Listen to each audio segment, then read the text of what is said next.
Olá, esse é o podcast Vozes do Saber, eu sou o João Marcos e hoje eu estou com o Marcos. O Marcos. Marcos. Marcos da Geocarto, Isso mesmo. certo?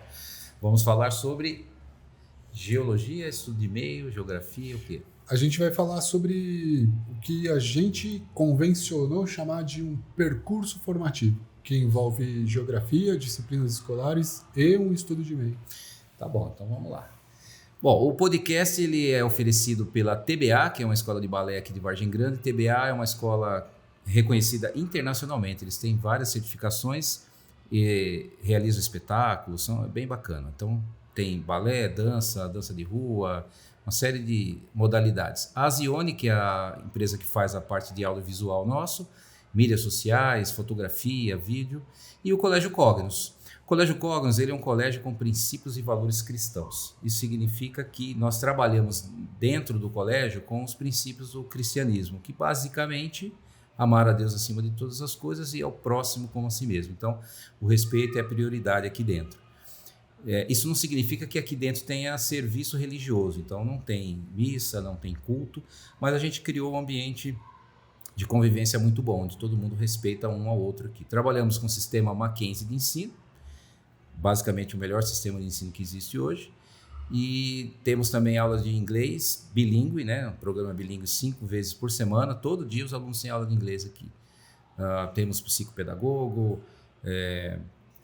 o Baby, né, que atende crianças de 4 meses até 3 anos de idade, laboratórios, uma estrutura muito boa, tá bom? Então, se você quiser vir aqui, estudar aqui ou mandar seu filho para cá, é o melhor ambiente onde você poderia colocar, ou você vir ou colocar seu filho. Bom, vamos lá, Marcos, antes da gente começar, deixa eu te dar uma lembrança aqui do programa. Muito obrigado. Por favor. Espero que você goste. Adoro canecas. Muito obrigado. Então, no estudo do meio, você leva uma garrafinha térmica, um café, É isso aí, né? e bota o cafezinho dentro. Mas pode deixar a caixinha, se quiser colocar água aí. Vou deixar ela aqui, posso? Pode deixar sim. Bom, Marcos, vamos lá. Tem aqui, antes da gente começar, para os estudos de e-mail, a Virtu Viagens é nossa parceira. Virtu Viagens. E aí o Flávio, ele trouxe essa lembrança aí para você. Será que serve? Eu acho que serve. Para mim tem que ser... GG acho que vai servir, sim, né? Próximo programa eu uso. Vamos ver se serve. Beleza, obrigado. Bom, você é geógrafo, né? Isso, geógrafo. E assim, você criou um projeto de... Na verdade, o que a Geocarto faz exatamente? Assim? Tá. A geografia, ela tem tem muitas subdivisões, né? Uhum. Como a medicina tem subdivisões, a biologia, a física, a geografia também tem subdivisões. Uma dessas áreas da geografia, ela se volta para o mapeamento, para a cartografia. Então, os geógrafos trabalham, por exemplo, elaborando mapas digitais que a gente usa no dia a dia, como os mapas desses serviços de localização, né? Uhum. Google Maps, Waze e assim por diante. E os geógrafos trabalham também com o estudo da sociedade e do meio ambiente, participando de governos, né? E de empresas privadas. A Geocarto, ela é uma empresa que atua nesse setor da cartografia, muito voltado a meio ambiente e estudos socioambientais, mas também é uma empresa que atua no segmento de turismo e de educação. Tá. Né? Aí a gente trabalha para diferentes governos, né? Trabalhamos também para outras empresas e assim por diante. Mas hoje o assunto que a gente vai falar aqui é de uma iniciativa, né, que está sendo construída colaborativamente na região, com outros parceiros, que é um percurso de formação que funciona como um estudo de meio, né, com reuniões preparatórias e com os alunos produzindo resultados a partir do que eles vivenciaram. Né? Entendi. Deixa eu só voltar um pouco aí na parte de cartografia. Hoje, basicamente, a gente usa os mapas do Google, né? Sim. Certo. Esses mapas são fotografados por satélites. Vamos lá, do começo. Explica como é que o Google sabe tudo. Isso eu não posso explicar. Não? Com muitos detalhes, não. Mas, senão você vai ser... mas posso explicar alguma coisa. Tá. Assim, tudo que existe, né, existe em algum lugar. Uhum. Então, por exemplo, a gente está num estúdio e esse estúdio está localizado aqui numa cidade, num bairro, em uma rua e assim por diante. Para a gente armazenar essas informações, a gente usa um par de coordenadas geográficas. Tá. Né? Então, como um tabuleiro de xadrez. Uhum. E aí, usando esse sistema de localização, a gente consegue vincular um conjunto grande de informações a cada ponto da superfície do nosso planeta. Então, a interface desse mapeamento, ela se dá com bancos de dados, né, que estão vinculados a essa posição geográfica mesmo de um ponto. Antigamente o pessoal fazia mapa, eles não tinham satélite, né? Não tinha o Google lá em 1500, ou antes até. Ou bem antes, né? Sempre fizeram mapa, né? Quando é que começou esse negócio de fazer mapa? Como é que os caras conseguiam desenhar o mundo num pedaço de papel? Essa é uma pergunta bem interessante. Se não me falha a memória, a primeira bússola ela é chinesa, de 4000 antes de Cristo. Uhum. Então, eu imagino que há 6.000 anos atrás já existia uma bússola. Tá. Essa bússola ela não permitia que você localizasse o mundo inteiro, né? Porque o conhecimento das pessoas sobre o planeta ainda era muito restrito.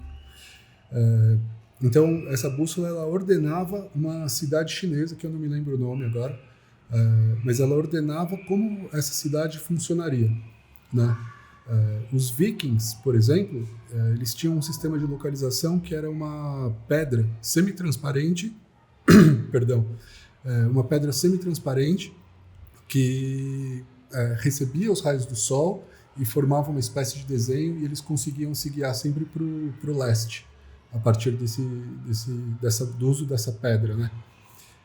A cartografia mais formal, como a gente entende hoje, né, os mapas mundis, né, e assim por diante, eles começaram a ser elaborados em 1400, 1500. O primeiro mapa mundi é o chamado Planisfério de Cantino. Ele pegava só uma parte da América do Sul, né, pegava uma parte do Brasil, assim, que era o que era conhecido nessa época. O planisfério é como a gente chama o mapa mundi, né? Uhum. Colocar uma esfera em um plano, né? Por isso que se chama planisfério. Agora, nós vamos entrar na parte do estudo do meio, porque você pode, por exemplo, pegar uma criança hoje e falar, vamos fazer um mapa da cidade, né? Aí é até um negócio legal para ver se a criança consegue fazer. Porque como é que o pessoal fazia? É isso que eu queria entender. Como que eles faziam o mapa? O cara não tinha, ele só tinha onde ele estava lá pisando. Aí o que ele fazia? Ele pegava um barquinho e o barquinho vai mais para cá, ele anota assim, veio para cá, foi mais para frente, vai indo assim até desenhar o mundo inteiro. Era assim que eles faziam? Era assim que eles faziam. Sim, eles se guiavam por uma série de instrumentos, né? Sextante, astrolábio, entre vários outros equipamentos que eram utilizados bem antigamente. E a partir de cálculos matemáticos, triangulações, eles iam mapeando tanto bidimensionalmente, né? Então, para saber a distância de um ponto até o outro, quanto tridimensionalmente, o que os topógrafos fazem até hoje, né? Uhum.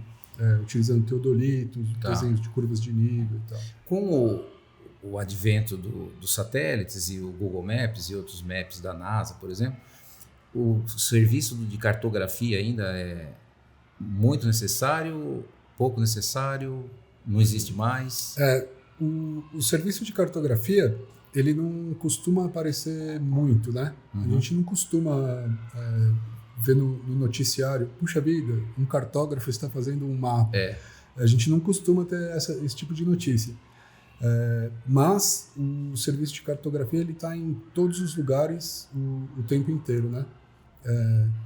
E aí, se você não estiver fazendo um mapa, saiba que você está nesse mapa que está sendo feito, né? Mesmo que você não conheça isso, você está sendo mapeado. Recentemente, para dar um exemplo, né? Recentemente, o Instituto Brasileiro de Geografia e Estatística, que é o IBGE, terminou de divulgar alguns dados do censo. O censo ele é realizado no Brasil, em todo o território nacional, mais ou menos de 10 em 10 anos. E a partir dos dados do censo, que são mapeados, né, em setores, como se fossem bairros, mas não representam os limites dos bairros. A partir desses dados, a gente sabe, por exemplo, que Vargem Grande Paulista tem uma população atual, se eu não me engano, de 53 mil habitantes. Isso. Então, teve um crescimento de... eu não me lembro a população anterior com exatidão, mas... 45?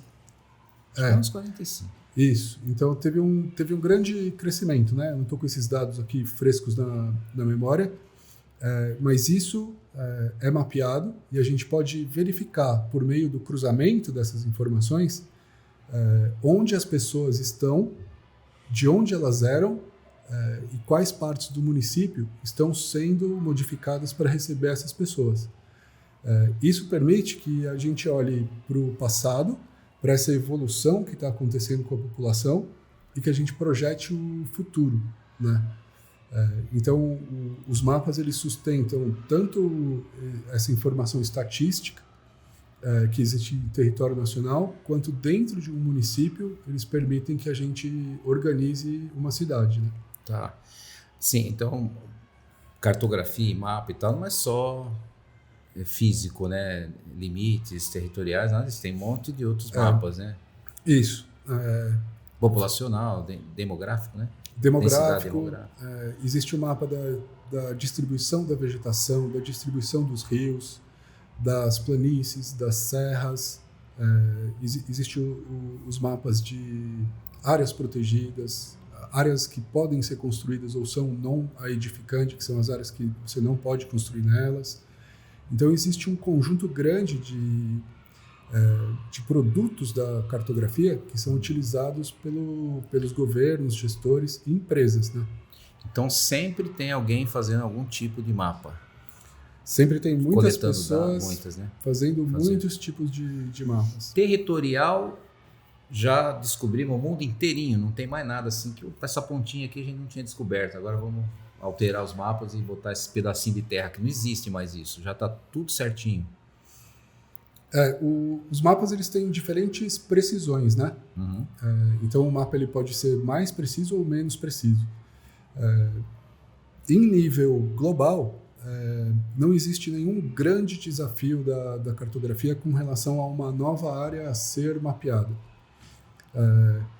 Alguns espaços ainda não foram mapeados, né, com muitos detalhes. Então, imagina o deserto da Austrália, o deserto do Saara, são superfícies quilométricas recobertas de areia e a duna fica se transformando o tempo inteiro. Então, aquele é um vazio cartográfico, né? Muitas cidades do interior, principalmente as áreas rurais, né, elas possuem mapeamentos, mas esses mapas não são muito detalhados ainda. Isso é o que se chama de vazios cartográficos. Esse é um desafio a ser enfrentado. O que eu posso dizer é que, com relação às áreas urbanas do mundo, né, e as periurbanas, que estão bem próximas delas, não existe um grande desafio de mapeamento, de localização, né? O que tem são detalhamentos, então, que são os vazios cartográficos. Né? Isso. Se tiver, por exemplo, um grande terremoto que, sei lá, por exemplo, o Big One lá na Califórnia, some aquela pontinha lá, aí tem que fazer um novo mapa, certo? Nesses casos de desastres naturais, né, as geotecnologias, que é esse grupo de tecnologias, né, que envolve banco de dados, sistemas de informação e essa parte geográfica. Então, você junta tudo isso e trabalha com essas tecnologias, né? Juntando satélites, drones e assim por diante. Então, nesse caso de desastres naturais, a gente tem uma sequência de imagens que elas ficam armazenadas historicamente, né? Então, esse é um outro tipo de mapa que pode ser bem utilizado. Então, imagina numa situação de terremoto, na visão da pessoa que chega logo depois que aconteceu o terremoto e encontra uma determinada cidade, um bairro destruído. Como ela se localiza para conseguir encontrar possíveis vítimas ou pessoas sobreviventes, né? Então, para isso, você usa essa tecnologia. Você pega uma imagem antiga e você sobrepõe a imagem atual. Então, você consegue saber onde é que as pessoas estavam no momento em que aconteceu o terremoto e assim você direciona essas buscas, né? Tá. Bom, a gente sabe que a Terra é uma bola, né? Por que um dia imaginaram que a Terra era plana? Essa é uma resposta bem interessante e é uma pergunta que suscita, né, um certo debate que ficou recente novamente, né? Mas imaginava-se que a Terra era plana pela possibilidade tecnológica que existia, né, nos diferentes tempos de deslocamento. Então, imagina que 99% das pessoas só tinham acesso ao mundo caminhando a pé. Tá. Né? Sim. E uma pequena parcela possuía animais de transporte. Né? Mesmo esses animais, eles permitiam que você tivesse um acesso mais difícil, né? Aos lugares. Né? Então, a gente não conseguia chegar em todos os lugares e eu não conheço ainda, talvez exista, mas eu não conheço, um homem que tenha dado a volta ao mundo montado em um cavalo. Né? Não dá, né? Acho que não, é um pouco difícil, né? É verdade. Então, com o avanço da tecnologia, a conquista de partes do espaço e assim por diante, aí a gente começou a perceber que a Terra era esférica, né? Acho que o primeiro... Eu não me lembro se foi... Posso estar falando uma bobagem. Eu não lembro se foi Pitágoras ou alguma coisa assim.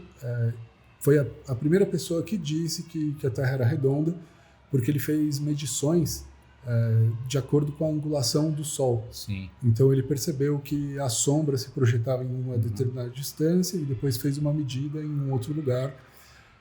E aí ele calculou com uma precisão assim, impressionante a circunferência na linha do Equador, né, do nosso planeta. Isso aconteceu já há bastante tempo, né? Então, acho que é esse o motivo. Pô, eu acho isso fantástico, né? O cara... Quando que foi isso? 500 anos antes de Cristo? Mais ou menos. Né?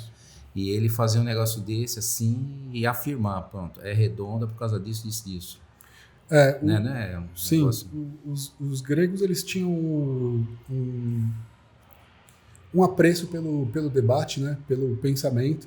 E acho que o que fica de lição, né, dessa civilização que existiu, que a gente deve cultivar, né, o apreço pelo debate, pela evolução do pensamento, né, e eles chegaram em conclusões fabulosas só usando a imaginação, a ciência, a matemática e assim por diante, né.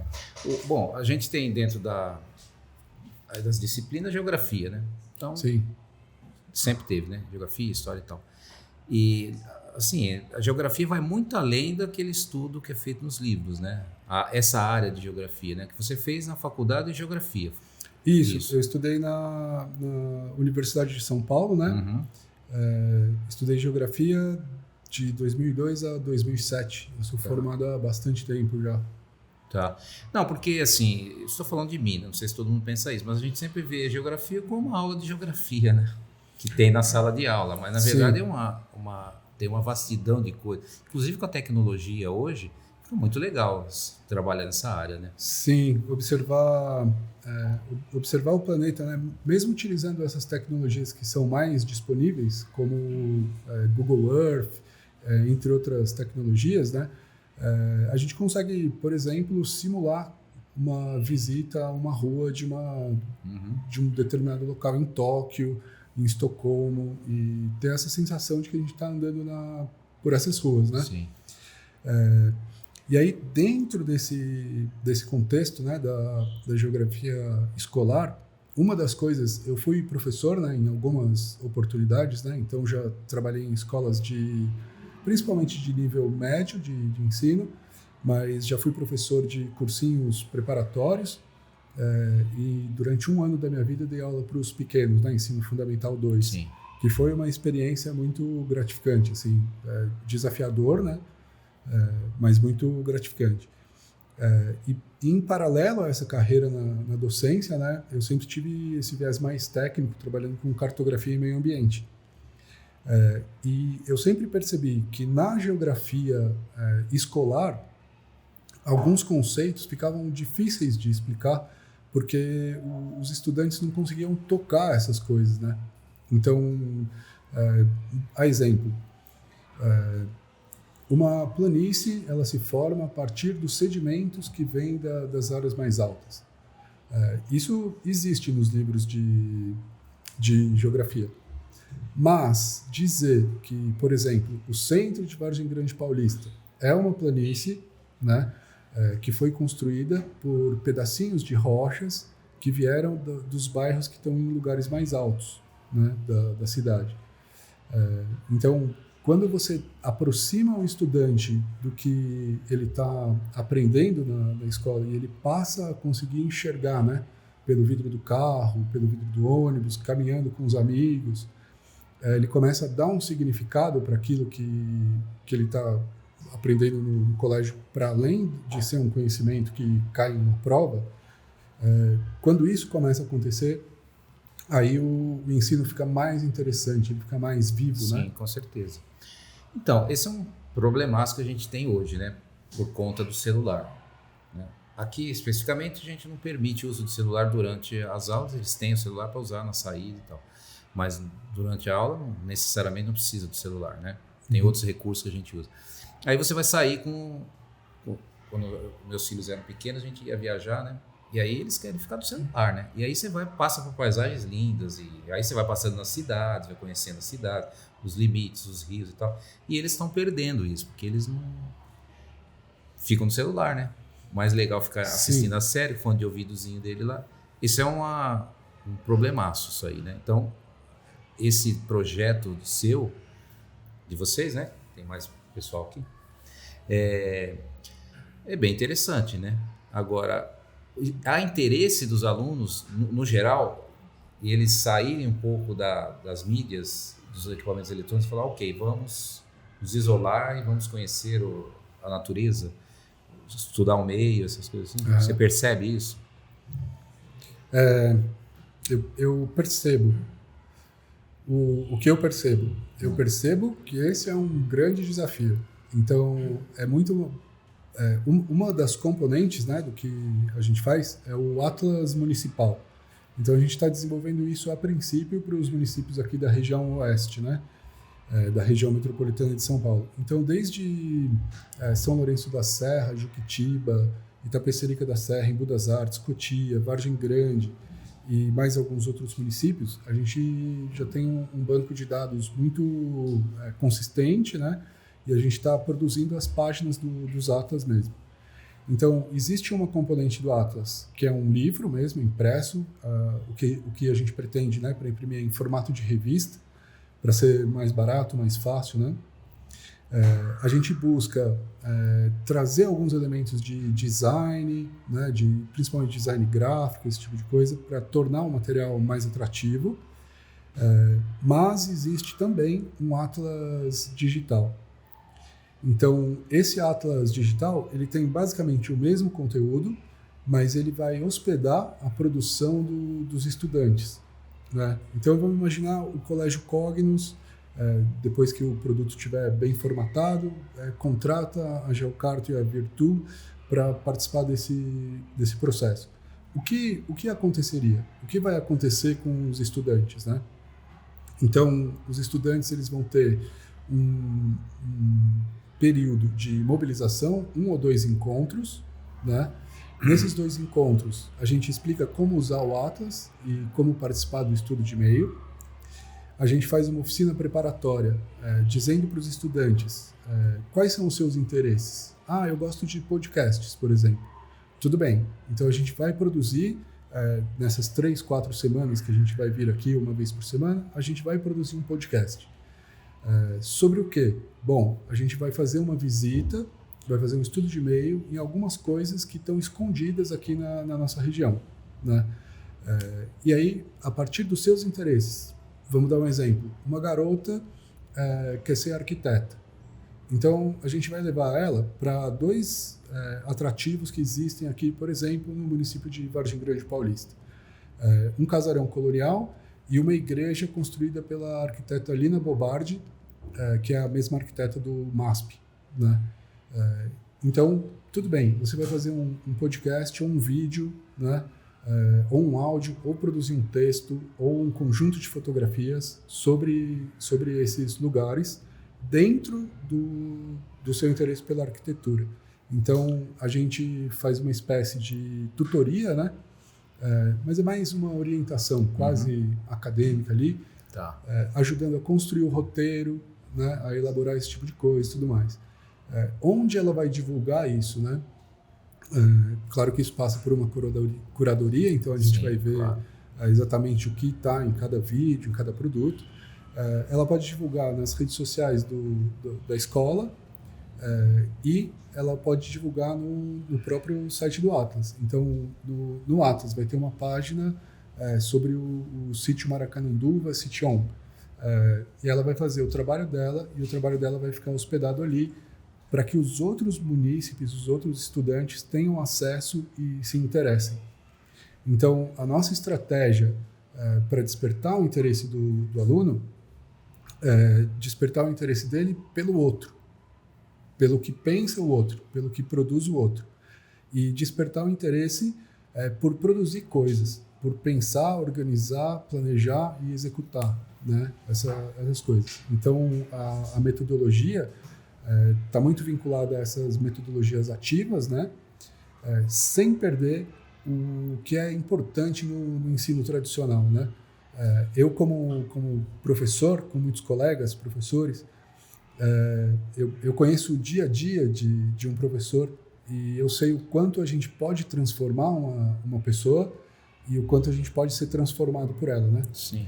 Então, esse processo todo é um percurso formativo de 3, 4 semanas, onde tanto a gente vai se transformar, quanto a gente busca que os estudantes se transformem também, né? Então, isso é na aula de geografia. Isso pode ser feito tanto no período da aula, quanto no contraturno. Contraturno, né? Então, a vantagem de você acessar lugares que estão mais próximos é essa mobilidade, né? Então, a gente tem essa mobilidade de... Puxa vida, quarta-feira a gente tinha marcado o nosso estudo de e-mail, mas choveu. Tudo bem, a gente agenda para sexta, que a gente sabe que não vai chover. Então, existe essa flexibilidade, né?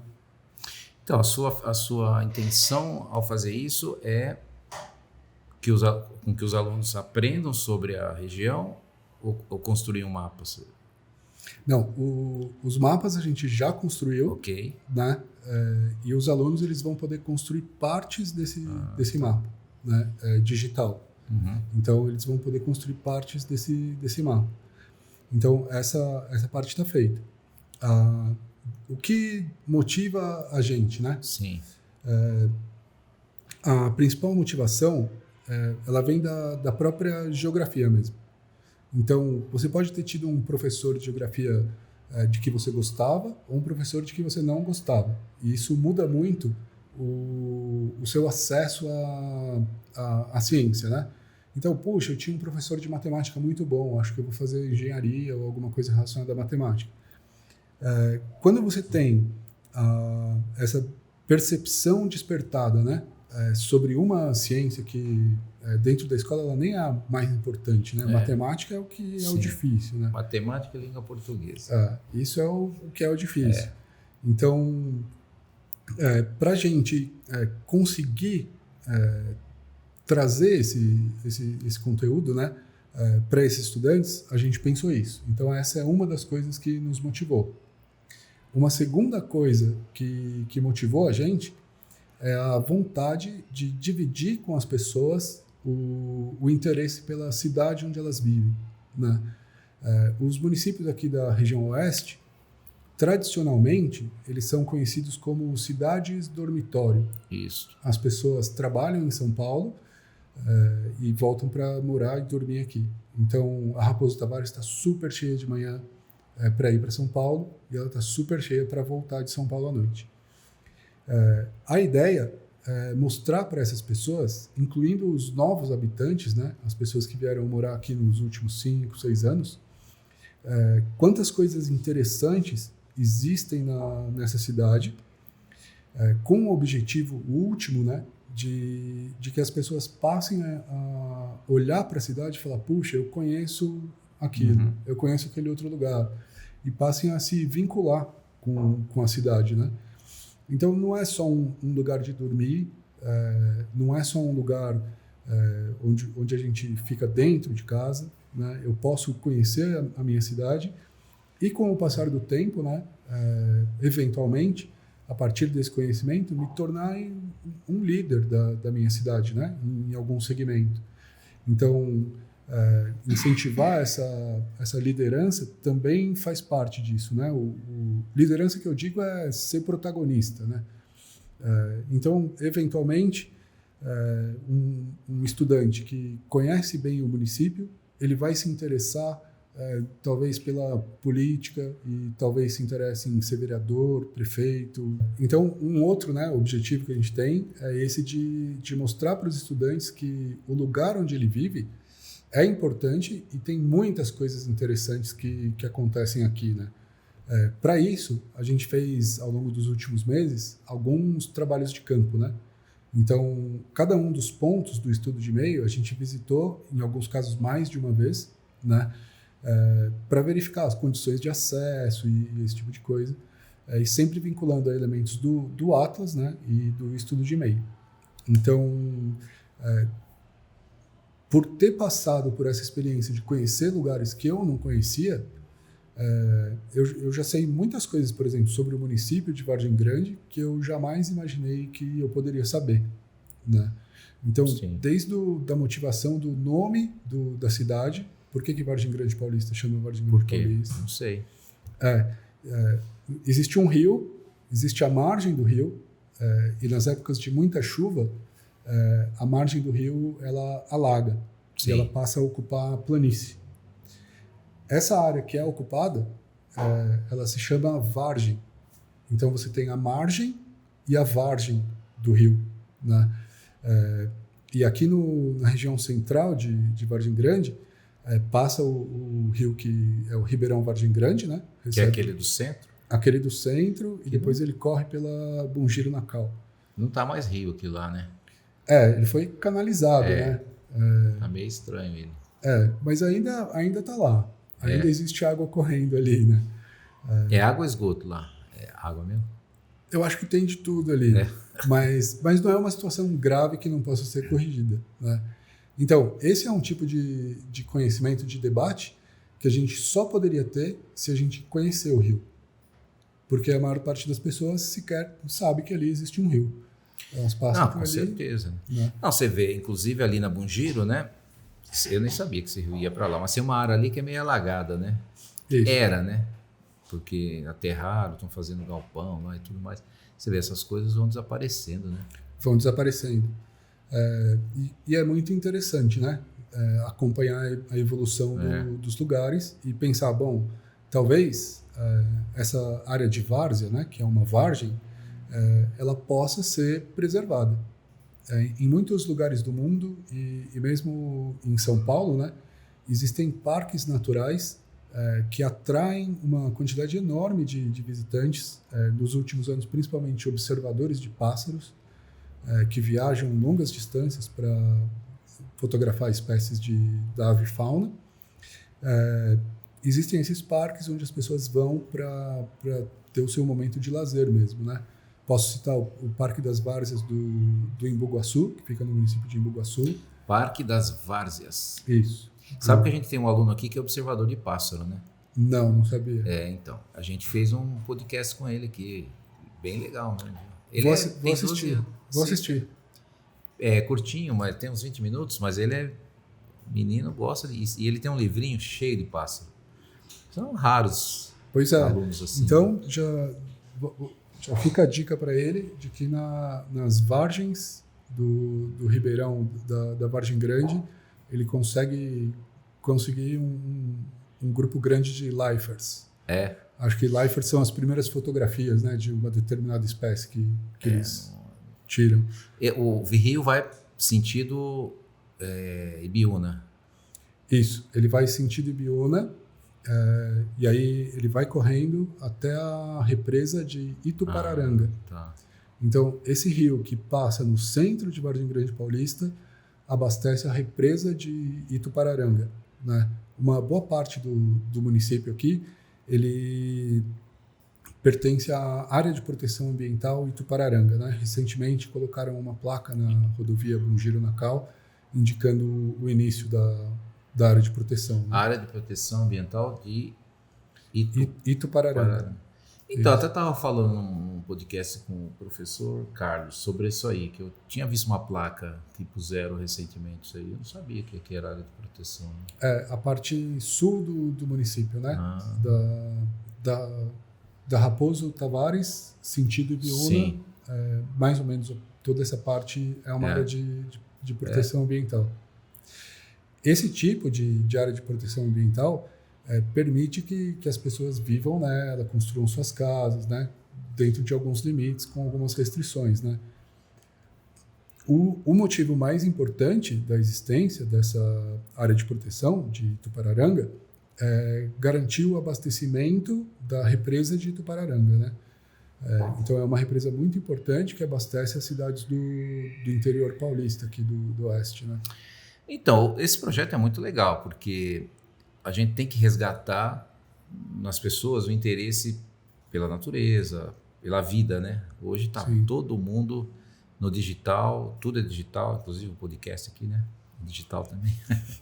Mas assim, a gente tem que resgatar mesmo o interesse, né, das pessoas terem mais tempo com a família, né? Desligar a televisão na hora das refeições, viajar com o celular desligado, fazer esses estudos, né? Porque assim, eu moro aqui em Vargem Grande tem 25 anos e basicamente eu conheço Raposo. Mais nada, a gente não sai por aí anotando, conhecendo, né? Sim. É importantíssimo isso, sim.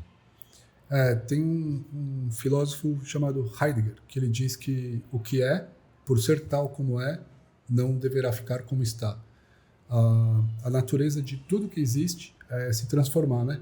Então, a natureza, mesmo a natureza natural, se nós, né, humanos, não tivéssemos existindo nesse planeta, vivêssemos em outro planeta, a ideia central é tudo sempre se transforma o tempo todo. Né? Muitas vezes a gente acelera as mudanças. Né? Então, um outro exemplo, né, interessante de Vargem Grande Paulista, agora existe um novo centro administrativo na cidade, que é o novo Paço Municipal. Né? Em Cotia, por exemplo, também existe um novo parque que é interessante e atrai muita gente. Né? Então, muda as características do trânsito, do entorno e assim por diante. Então, esse tipo de transformação ela é acelerada, né, pelos humanos, né? Com suas ideias, com seus projetos. A gente consegue construir e transformar um lugar, né? Então, eu imagino que se muitas pessoas estiverem pensando sobre a cidade onde elas vivem, elas vão ter muitas ideias. Sim. E se tem uma especialidade, né, da humanidade, é ter boas ideias também. Algumas são ruins, mas a gente tem muitas ideias boas, né? Com certeza. Agora vem cá, você fala assim, né? Interessante, o pessoal fala natureza, né? Mas o ser humano também não faz parte, não é a natureza? Bom, todos nós somos colocados nesse mundo, certo? Aí temos a tendência de separar ser humano, que destrói a natureza, e a natureza. Mas na verdade tudo é natureza, né? O fato de se eu fizer um mal para você, por exemplo, você também faz parte do ecossistema todinho, entendeu? Então eu estou pensando agora, estou filosofando, né? Já que você falou citou um filósofo aí. É verdade, a gente não pode desassociar o ser humano da natureza, entendeu? Ele também é a natureza, né? Você não acha? Na visão da geografia, a gente considera como natureza desde o espaço sideral, então cometas, estrelas, meteoroides, meteoritos e assim por diante, tudo isso faz parte da natureza. O subsolo, o interior do nosso planeta, né? a superfície do nosso planeta, tudo que existe sobre a superfície, o que existe abaixo da superfície, e tudo que, de certa maneira, não pode ser tudo aquilo que não existe senão em função de uma obra do homem, né? Então, na geografia tem uma divisão que é a natureza natural e a natureza modificada. Então, quando a gente vai para um parque, né, o Parque do Ibirapuera, por exemplo, a gente acha que aquilo é natural. Mas aquele parque foi construído pelos homens, né, utilizando elementos da natureza. Então, dentro disso que você falou, João, eu acho que é interessante assim, a gente saber que a gente é parte da natureza. Então, por exemplo, se não existe alga no oceano e árvore na terra, não existe mais muito oxigênio na atmosfera. Sim. Então, a gente precisa dessas coisas. Então, se a gente poluir a água aqui do Ribeirão Vargem Grande, de uma certa maneira, a gente está contribuindo para existir menos algas e menos florestas, né? E dessa maneira a gente está diminuindo a quantidade de oxigênio que está disponível para a gente, né? Então, dentro de uma cidade, existem muitas coisas que podem ser feitas e muitas delas com baixo custo, né? Pensando em investimento financeiro, que podem ter ótimos resultados na qualidade de vida das pessoas, né? Voltando, dentro da geografia, a gente tem essas camadas de natureza, né? Então, essa é uma das chaves desse nosso projeto, né? Então, é discutir essas diferentes camadas de natureza e como elas se relacionam com a gente que está aqui. Obviamente você entra em conservacionismo, essas agenda verde, quando você faz esses projetos, ou é só observação mesmo? O projeto ele toca nesse assunto, como também toca em outros assuntos, né? Então, por exemplo, se você conversar com um conservacionista, né, muito radical, e em certo sentido eu também sou, porque eu acho que tem áreas que devem ser preservadas, né? E tem outras a gente pode conviver e ocupar e aproveitar as qualidades, né, da natureza. Então, o que a gente pode dizer é o seguinte: dentro do projeto, a gente vai falar da importância da indústria, né, como um acelerador na transformação que permite que essa mesa esteja aqui, que o microfone esteja aqui, e assim por diante. A gente vai falar um pouco da história, como é que a vida funcionava aqui há 200 anos atrás e há 100 anos atrás, né? E a gente estava vivo 30 anos atrás. Como é que a vida era aqui? Era uma cidade bem diferente. Sim. Como era a natureza aqui, né? Vargem Grande era rural, né? E está se transformando. A gente tem um polo industrial, a gente tem um novo polo comercial que é o eixo da Bom Giro Nacal. Então, todas essas transformações, elas acontecem e podem ser observadas. Dentro do projeto, a gente não busca emitir o juízo de valor, né? Então, assim, a gente explica por que essas coisas estão acontecendo, né? Que processos levaram essas coisas a se transformarem dessa maneira, né?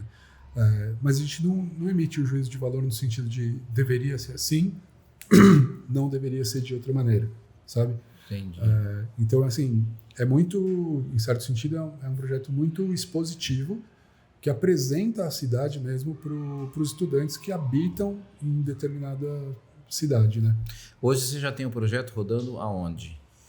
A gente ainda não tem o projeto rodando. Tá. Né? Então, foram mais ou menos 6 meses de finalização do Atlas.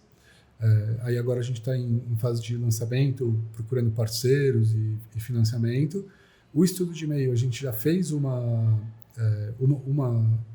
piloto, né? Posso chamar assim. A gente já fez um piloto e a gente tem um piloto agora para maio, que a gente vai abrir algumas poucas inscrições para as pessoas participarem, né? Então, tem o foco no estudante, né, de ensino médio e Fundamental 2, mas também, junto com a Virtu Viagens, a gente percebeu que alguns desses elementos têm características muito atrativas para o turismo, né?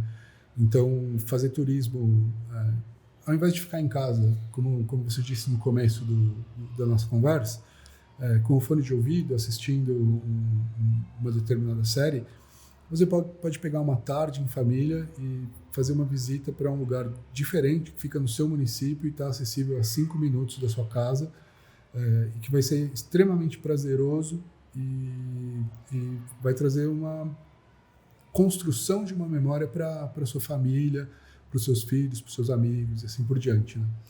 Legal. Bom, baita desafio isso aí. É um baita desafio. A gente está na fase final de testar essas coisas, né? E aí a gente está se preparando para o segundo semestre fazer 2 ou 3 expedições, né? desse tipo, e para começar a funcionar mais ativamente a partir do ano que vem. Né? Tá.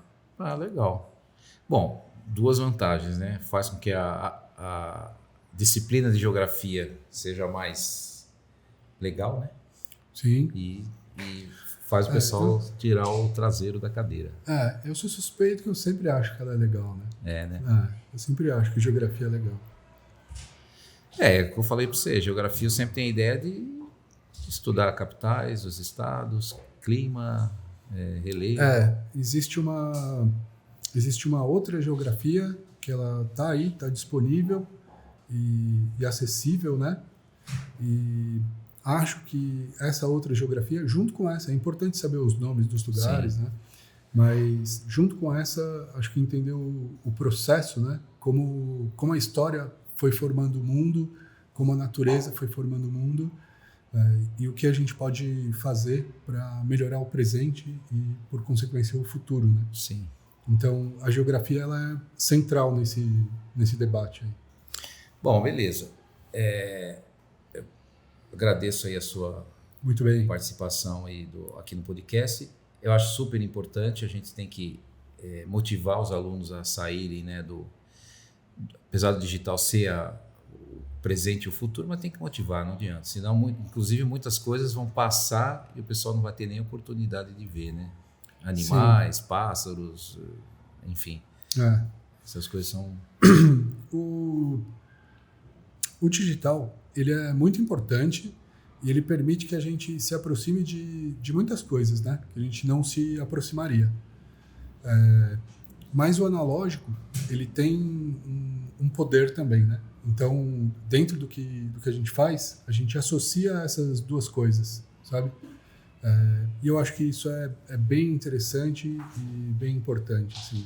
Sair, andar pelo mundo, observar, ler um texto, analisar um mapa e depois você vai para sua casa, para o seu computador, produz um resultado, comunica isso digitalmente.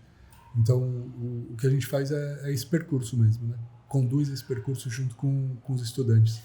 Não, então, com certeza. Muito importante. A parte digital que você falou é isso aí mesmo. Né? Não adianta também querer reinventar a roda e ficar escrevendo em folha de papel de pau. Não né? adianta. Mas a observação das coisas, da vida, né? Que se perdeu. Né? A gente fica muito no televisão 8K, você olha aquela imagem maravilhosa. Mas não tem nada mais maravilhoso do que você ir pro meio do mato. Né? Ou mesmo andar na cidade, entendeu? Saber que existe vida fora de um teclado, fora de uma telinha de celular, né? Que isso que realmente está... Não é que está se perdendo, não. Já se perdeu, né? Já se perdeu. Você tem que resgatar. E projetos assim como o seu, sensacionais. A parte de viagens também, né? Vocês falaram aí da Rota 66, é lá nos Estados Unidos mesmo, né? Então, esse é meu sonho de consumo. Pegar uma Harley é um pacote turístico da Virtu Turismo, né? É bem interessante mesmo. Meu filho que eu falei para ele que um dia a gente ia fazer essa rota, né? E tá esperando, só que ele já tá com 19, né? Era para fazer quando ele era moleque, né? Aí não fizemos, mas é uma boa, né? Porque você tem que conhecer, né? É importante. Eu sei que alguém vai comentar e falar, pô, você é louco, meu. Quem é que tem dinheiro para ir para os Estados Unidos, alugar uma Harley e andar? Sim. Enfim, mas tem Vargem Grande também, né? tem muitas possibilidades, né? De viajar, de conhecer. Sim.